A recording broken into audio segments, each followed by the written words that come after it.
khóc gặp nhau không muốn chào. Mình bước qua đời nhau, để lại thương đau, để lại vết sâu có xóa mơ được đâu. Mình đã từng hạnh phúc, phải không em ơi? Mình từng chung lối khổ đau lẫn tiếng cười. Mình đã luôn từng nói à không thể chưa. Mình từng thề ước mãi không bao giờ xa.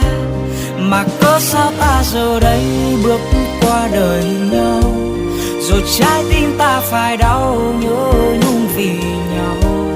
Và có khi nào em thấy tiếc nuối về ngày xưa, vội vàng quá để mình mất nhau. Ngày đấy ra anh và em chúng ta đừng cố chấp. Ngày đấy ra anh và em chúng ta bình tĩnh hơn.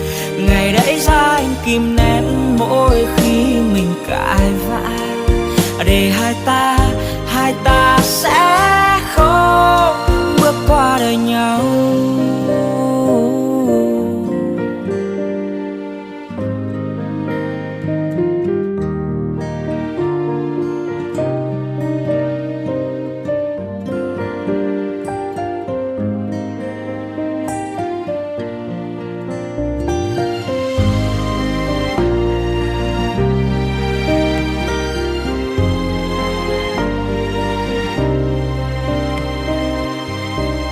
Mình bước qua đời nhau, để làm nhau đau, để làm nhau khóc gặp nhau không muốn chào.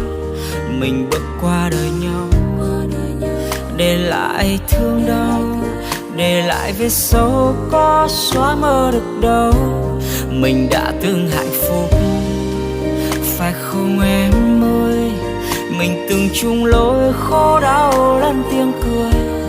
Mình đã luôn từng nói à không thể chưa. Mình từng thề ước mãi không bao giờ xa. Mà cớ sao ta giờ đây bước qua đời nhau, rồi trái tim ta phải đau nhớ nhung vì nhau.